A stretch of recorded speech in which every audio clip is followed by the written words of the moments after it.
The books of the Bible, time-tested and reliable. Scripture has a power that's undeniable. Genesis, Exodus, Leviticus, Numbers, and Deuteronomy. Joshua, Judges, Ruth, 1st and 2nd Samuel, 1st and 2nd Kings, 1st and 2nd Chronicles, Ezra, Nehemiah, Esther, Job, and Psalms, Proverbs, Ecclesiastes, Song of Solomon, Isaiah, Jeremiah, Lamentations, Ezekiel, Daniel, Hosea, Joel, and Amos, Obadiah, Jonah, Micah, Nahum, Habakkuk, and Zephaniah, Haggai, Zechariah, Malachi. The books of the Bible, their wisdom's verifiable. Scripture has a power that's undeniable. Matthew, Mark, Luke, and John, Acts and Romans, 1st Corinthians, 2nd Corinthians, Galatians, Ephesians, Philippians, Colossians, Thessalonians 1 and 2, 1 Timothy, 2 Timothy, Titus, Philemon, Hebrews, James, 1st and 2nd Peter, 1st and 2nd John, 3rd John, Jude and Revelation. The books of the Bible, time-tested and reliable.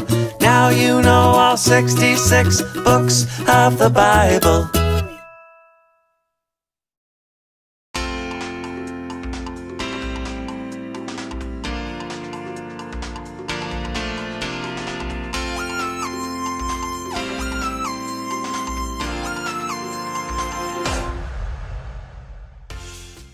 Hello mga bata! Welcome sa panibagong episode ng Online Junior Worship. Happy New Year nga pala sa inyong lahat.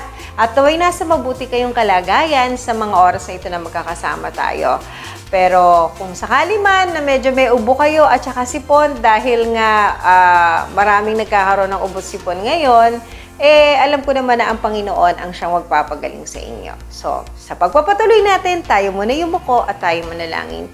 Panginoong makapangyarihan sa lahat, maraming salamat po dahil nandito na naman po kami, binigyan mo kami ng pagkakataon para muli ay sama-samang makapag-aral ng mga bagay patungkol sa inyo, Panginoon, lalo na't higit sa iyong salita. Dalangin ko po ang mga batang kasama ko ngayon. Salamat po sa mga walang sakit dahil patuloy po ang kalakasan ng inyong pinagkakaloob at sa mga may sakit naman po, Panginoon, may ubo, may sipon, dalangin ko po ang kagalingan sa bawat isa. Alam ko po na ikaw ang Diyos na makapangyarihan sa lahat, na nagpapagaling ng may karamdaman at nagbibigay ng kalakasan at patuloy na nag-iingat sa amin. Dalangin ko po ang iyong patuloy na paggabay sa aming pag-aaral ngayon. Mangusap ka po sa amin, Panginoon. Malugod ka po sa aming pagsamba sa inyo kahit nasa online kami. Salamat po, itong aming dalangin sa pangalan ni Jesus. Amen. Okay, ngayon naman, sama-sama tayong umawit para sa ating Panginoon.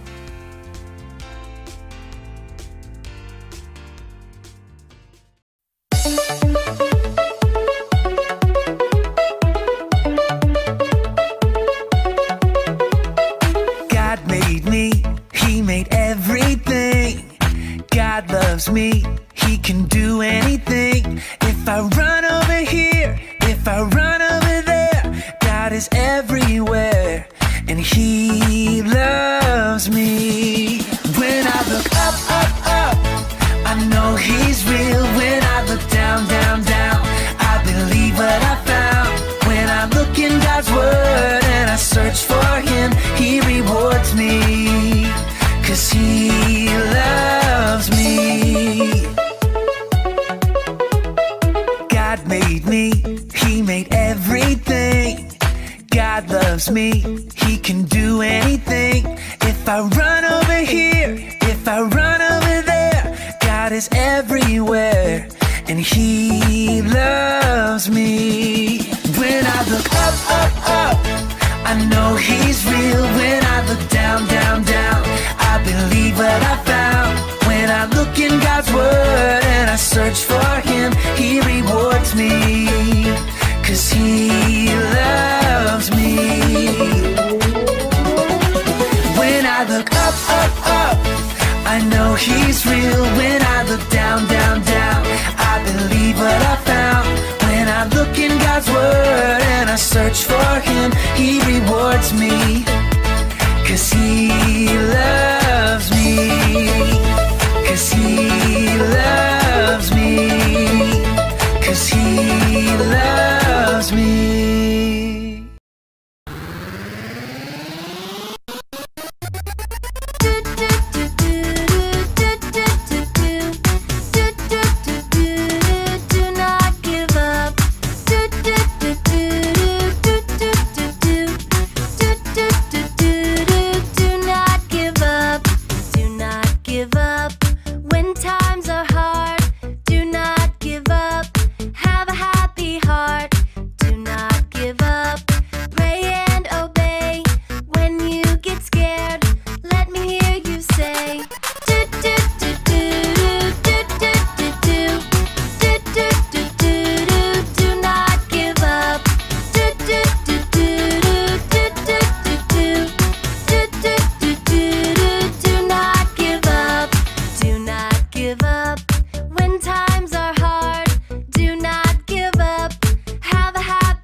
Ayan, ang sarap talagang kumilos, gumalaw at mumawit para sa ating Panginoon, di ba? Masarap magpuri talaga sa Kanya. So ngayon naman, darako tayo sa pagbabalik-aral. Ayan, pagbabalik tanaw dun sa pinag-aralan natin last week. At syempre, pagbabalik-aral din dun sa memory verse natin.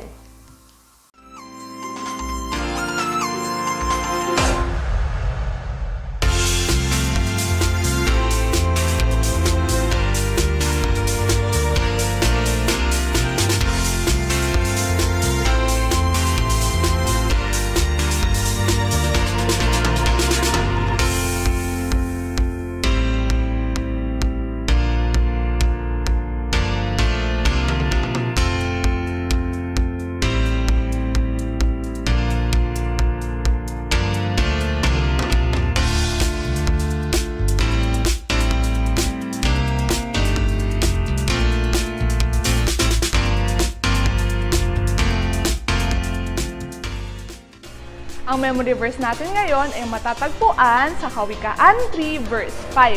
Sinasabi ng talatang ito na kay Yahweh ka magtiwala buong puso at lubusan at huwag manangan sa sariling karunungan. Para mas maalala natin, lagyan natin ito ng action. Sinasabi sa Kawikaan 3 verse 5, kay Yahweh ka magtiwala buong puso at lubusan at huwag manangan sa iyong sariling karunungan. Para mas maalala natin, ulitin natin yung action. Sinasabi sa Kawikaan 3 verse 5, kay Yahweh ka magtiwala buong puso at lubusan at huwag manangan sa iyong sariling karunungan. Sinasabi ng talatang ito na sa Diyos tayo magtiwala at huwag sa ating sariling karunungan. Kasi kapag sinabi ng Diyos, ito'y ating susundin at paniniwalaan. Dahil kapag sarili natin ang ating sinunod, maaari tayong mapahamak o magkamali. Kaya tandaan yun mga bata ha. Bye-bye! God bless! Ayan! So yung memory verse natin ha, padagdag ng padagdag yan. Ang ganda ng memory verse natin, di ba? So, ngayon naman, ihanda natin ang ating sarili sa patuloy na pag-aaral ng salita ng Panginoon. So, anong dapat natin ihanda? Siyempre, ang panulat, ang ballpen, ganun din ang notebook at siyempre ang Bible at higit sa lahat, yung ating mga puso para sa pag-aaral ng salita ng Diyos.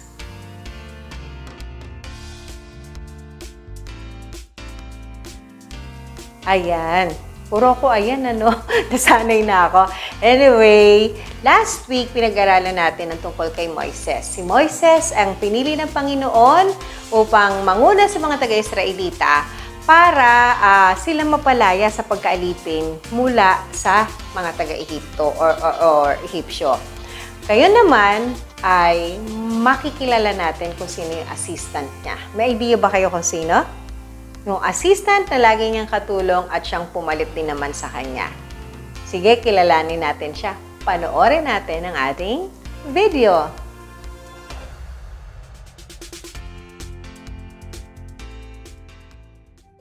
Nagpadala si Moises ng 12 espiya sa lupang pangako. 10 sa kanila ang nagsabi, "Hindi natin matatalo ang mga tao roon." Ngunit sagot ni Josue at ni Caleb, "Sa tulong ng Diyos, makakaya natin!" Takot na naniwala ang mga tao sa 10 espiya. Sabi ng Diyos, "Tanging ang mga anak mo, kasama si Josue at si Caleb, ang makapapasok sa lupang pangako." Kaya, makalipas ang 40 taon sa disyerto, dumating na ang panahon.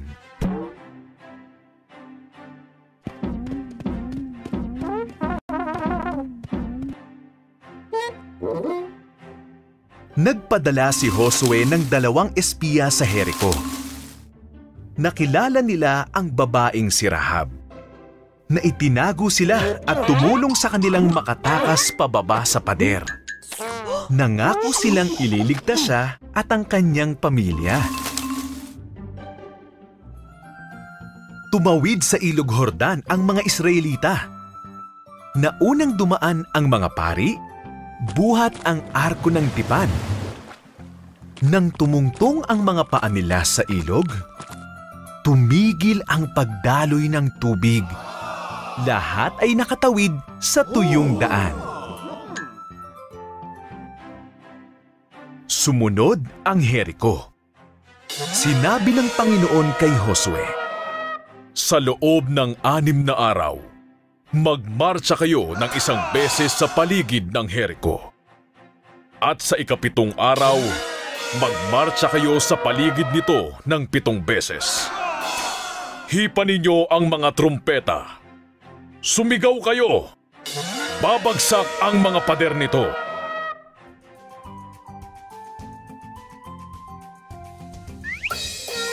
Nagtiwala si Josue sa Diyos. Ginawa niya ang sinabi ng Panginoon. At bumagsak nga ang mga pader. Sinakop nila ang syudad. Nailigtas si Rahab. Nagsimulang sakupin ng mga tao ng Diyos ang lupang pangako. Ayan. Napanood natin, nakilala nyo na kung sino yung assistant ni Moises. Siya si Josue. Si Josue ang siyang naging katulong kasama ni Moises sa kanyang pangunguna sa mga Israelita palabas ng Ehipto at hanggang sa panahon din naman na nandun sila sa ilang. At nang mamatay si Moises, si Joshua o si Josue ang siyang pumalit sa kanya. Alam nyo, mahirap ang naging katatayuan ni Josue kasi dun sa mga mapapanood o siguro napanood nyo na ng mga palabas patungkol sa mga Israelita, tigas ng ulo, napaka-reklamador. Talagang mahirap silang pangunahan. Lagi silang nagrereklamo sa kanilang tagapanguna at lagi din silang nagrereklamo sa Diyos. Kaya naman, nung pumalit si Josue, medyo kinabahan din siya, medyo siguro natakot din siya. Pero dahil sa tulong ng Panginoon, nagawa niya ng maayos ang pangunguna sa mga taga-Israel. At saka naging mabuti siyang tagapanguna at nagawa din niya yung mga pinapagawa ng Diyos sa kanya. Kasi nandun yung kanyang pagtitiwala, natutulungan siya sa Panginoon. So, nakita nyo ba dun sa ating storya, sa ating video, kung paano ipinakita ni Josue ang kanyang pagtitiwala sa Panginoon? Sige, ganito gawin natin. Aral tayo o balikan natin yung kwento para makita natin kung paano ipinakita or pinatinayan ni Josue yung kanyang pagtitiwala sa Diyos. Kaya nga siya yung modelo ng pananampalataya natin sa umagang ito. Okay, tandaan nyo kung paano niya ipinakita ang pagtitiwala niya sa Panginoon. Unang-una, naniwala siya na kaya niyang talunin ang sinuman dahil sa tulong ng Diyos. Di ba nung nung sa umpisa ng kwento natin, sila kasi ay pinadala na, sila Josue kasama ng 11, bali 12 sila, nag-espiya sila dun sa lugar ng lupang pangako kasi yun yung papasukin nila. Pagkatapos, yung 10, natakot sila dun sa mga nakita nila dun sa lupang pangako. Pero si Josue, hindi siya natakot. Sabi niya, kayang-kaya natin silang talunin. Sakupin na natin sila, ganun ang sa kanya. Kasi naniniwala siya, natutulungan siya ng Panginoon. Kaya, at sa lahat ng ginagawa niya, siya kasi yung pinaka naging, ang tawag nito, siya yung naging pinuno ng mga lumalaban na Israelita kasi. Kaya, sa lahat ng laban niya, alam niya, natutulungan siya ng Panginoon. Kaya nung time na yon, talagang naniniwala siya na tutulungan siya ng Panginoon. Kaya kayang-kaya nilang sakupin ang lupang pangako. Pangalawang bagay na pagpapakita ng kanyang pagtitiwala sa Diyos, yung tinanggap niya yung mahirap na responsibilidad dahil naniniwala siya na kasama niya ang Diyos. Kasi nga, diba, nang mamatay si Moises, siya yung pumalit sa mga natagapanguna ng mga Israelita. Diba nga, matitigas ang ulo ng mga Israelita at ilang milyon na kasi sila, napakarami nila. Imagine yung magiging presidente ka ng Pilipinas. Parang ganun yung naging tayo ni Josue. Pero, kung mababasa natin, naalala ko pala yung buhay ni Joshua o ni Josue, mababasa natin mula Exodo, sa Levitico, sa mga bilang hanggang Deuteronomio at hanggang Josue. Ayan, aklat ng Josue. Yun, mababasa natin ang buhay niya. So, makikita natin doon na mahirap talaga yung kalalagayan. Pero lalo kung babasahin natin yung Joshua chapter 1, doon siya kinausap ng Diyos at ipinangako sa kanya talaga ng Diyos na sasamahan siya ng Diyos at kung ano man yung tulong na ibinigay niya kay Moises, kung ano man yung mga pangako niya kay Moises, pati yung pangako na yung lupang pangako ay kanila na at kukunin na lang nila. At syempre yung pangako ng Diyos sa kanya sa parang verse 5 yon ng Joshua, hindi niya sabi ng Diyos sa kanya, hindi kita iiwan, hindi kita pababayaan. So talagang yun yung naging lakas ng loob ni Josue, kaya napangunahan niya ang mga Israelita. Kahit talagang napakahirap gawin nun at lalo't makikipaglaban talaga sila. Pero dahil kasama niya ang Diyos, nangako ang Diyos na sasamahan niya at ang tagumpay ay nasa kanya, kung pala yun ha, may bili ng Diyos sa kanya, sa 8, Joshua chapter 1 verse 8, sabi doon, kailangan niyang basahin, pagbulay-bulayan, pag-aralan ang salita ng Panginoon o nung panahon na yun ang kasulatan para lahat ng utos doon ay kanyang masunod. So, ibig sabihin, magtatagumpay si Josue kapag sinunod niya ang mga utos ng Panginoon na ginawa naman niya. Kaya talaga na doon pagtatagumpay sa kanya. At pangatlong bagay na pagpapakita ng pagtitiwala ni Josue ay yung ginawa niya ang mga bagay na mukhang imposible dahil inuutos ng Diyos. Diba? So nakita natin doon sa kwento natin, anong pinagawa sa kanya ng Diyos? Sabi sa kanya, tumawid siya doon sa Ilog Jordan. Imagine, alam niyo ba yung Ilog Jordan, malalim yun. Tsaka ang bilis ng agos doon. Alam niyo yung tipong pag ikaw tumalon, dadaling ka ng agos. So mukhang imposibleng tumawid, pero ang sabi ng Diyos sa kanya, o sige, tawidin mo yan. At alam niyo naman na nangyari. Nung siya ay sumunod siya kasi inutos ng Diyos, talagang nahati ang tubig. Nakaraan sila hanggang sa makalipat sila sa kabilang pangpang. At eto pa, ano pang pinagawa sa kanya ng Lord na sumunod? Yung sabi, di ba, na lulusubin nila ang tawag dito, tatalunin nila, sasakupin nila yung Jericho. Ang kapal ng ang tawag doon, ng wall o ng pader. At ano sabi ng Lord sa kanya, ng Diyos sa kanila? Ikutin nyo lang. Wala kayong gagawin, iikutin nyo lang. So, ikot lang sila doon. Tapos siguro, yung ibang mga Israelita, nagbulong-bulungan na, ano ba itong pinapagawa sa atin? Pero si Josue, talagang ginawa niya yon kasi inuutos ng Panginoon.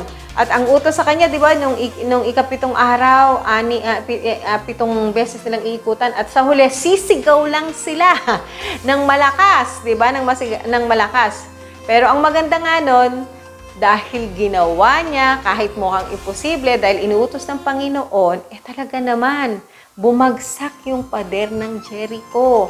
At nasakop nila yung lugar ng Jericho. Napaka-imposible para sa kanya. Pero dahil ang Diyos ang nag-utos, talagang ginawa niya. At ang nakakatuwa naman, sa lahat ng pagpapakita ni Josue ng pagtitiwala sa Diyos, talaga namang kumilos ang Diyos. Diba? Nahati ang tubig, bumagsak ang pader, at hindi lang yon. Sa mga sumunod pang mga battles ni Josue, talaga naman pong nagtagumpay po siya. Diba? So ngayon, napakaganda na yung pagtitiwala na yun ni Josue, magaya din natin. Diba? Magaya natin. At kapag may dumating sa atin ng mga bagay na parang nakakatakot, tandaan nyo, huwag kayong matakot sa anumang bagay. Kasi tatandaan nyo lagi, tutulungan kayo ng Diyos. Diba? Kung ang Diyos ang tutulong sa'yo, sinong makakatalo sa'yo, diba? Kailangan mo lang talagang magtiwala sa Panginoon. Kailangan mo talagang maniwala na matatalo ang anumang bagay ng kapangyarihan ng Panginoon. Pangalawa, huwag mag-aalala sa mga mahihirap na gawain. Lalo kayo, mga bata pa kayo. So, parang ang mga bagay na dadating sa buhay nyo medyo mahirap ang dating. Pero tandaan nyo lang lagi, ang Diyos, ang siyang, tutulong din sa inyo. Sasamahan ka ng Diyos sa lahat mong gagawin. Kaya ano man ang kailangan mo, kayang-kaya niyang ibigay sa iyo yun. Diba? Hindi ka niya iwan, hindi ka niya pababayaan. Yan ang pangako niya kay Joshua at pangako rin niya yan sa'yo. Kaya kahit mukhang mahirap, kayang-kaya mo gawin yan sa kapangyarihan ng Panginoon na kasama mo. Pangatlong bagay na tatandaan mo rin, lagi kang susunod sa utos ng Diyos. Kahit na yung ibang mga tao, hindi sumusunod, kay mga ibang mga bata, nakikita mo, umaga, mag-e-exam, lahat sila nangungopya. Ikaw, huwag kang mangungopya. Tandaan mo. Lagi kang susunod sa utos ng Diyos para ikaw ay pagpalain katulad ni Joshua. Si Joshua, kahit or si Josue, kahit na parang imposible, diba? Anong ginawa niya? Sumunod pa rin siya kasi inutos ng Diyos. Kaya naman, naranasan niya ang pagpapala ng Panginoon na mararanasan mo rin. Sa araw-araw, tandaan mo, kapag ikaw ay sumusunod, ikaw ay pagpapalain, ikaw ay magtatagumpay. So, lagi ang naranasan ni Josue sa kanyang buong buhay. Kaya nga, kahit matanda na siya, nagkaroon pa rin siya ng isang pangako sa Panginoon. At yun ngayon ang ating memory verse. Sige, pag-aralan natin yung memory verse natin.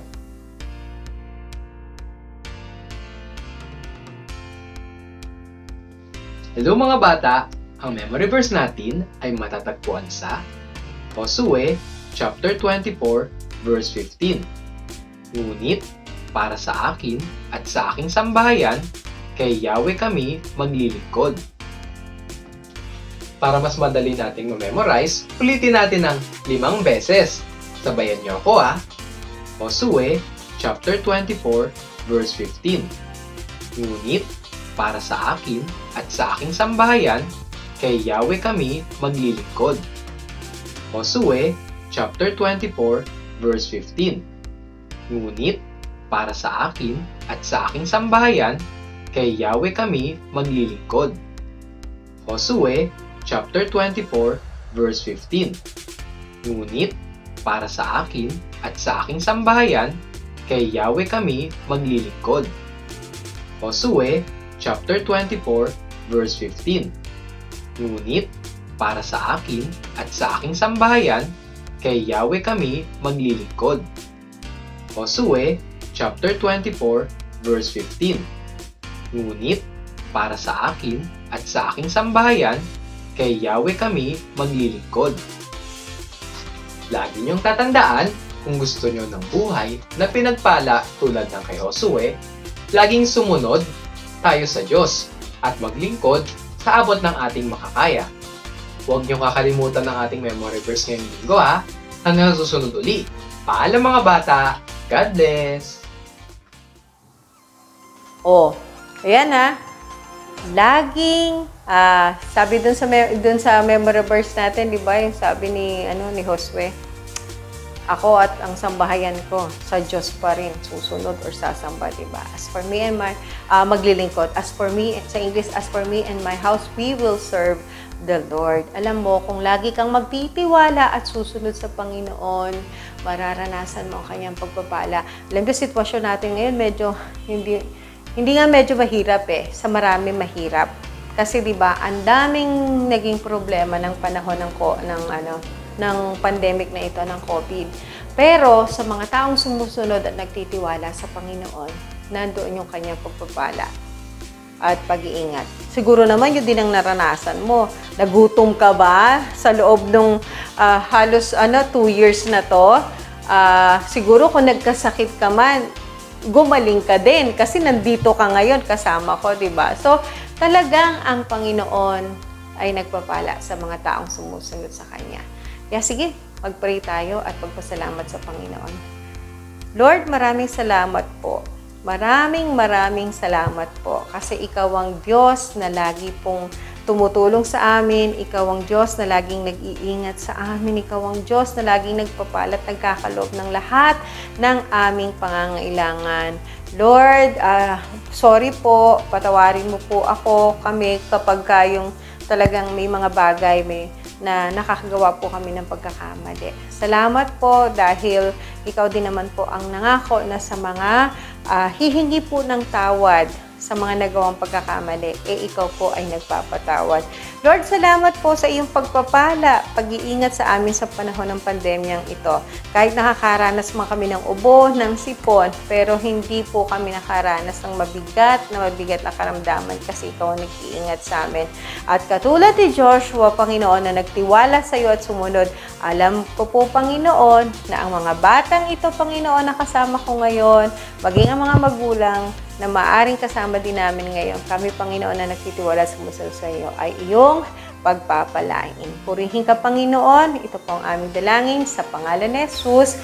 Amen. Ayan, isa na namang episode ang natapos natin ngayon. At salamat sa Panginoon kasi nagpapatuloy pa rin tayo, going strong pa rin tayo sa ating online junior worship. Kasi ang gawain ito ay gawain ng Panginoon para sa iyo, para sa ating lahat. Purihin ang Panginoon. Paano yan? Kita-kita kits. Dami, no? Kita-kita kits tayo sa susunod na linggo. God bless sa inyong lahat. Paalam!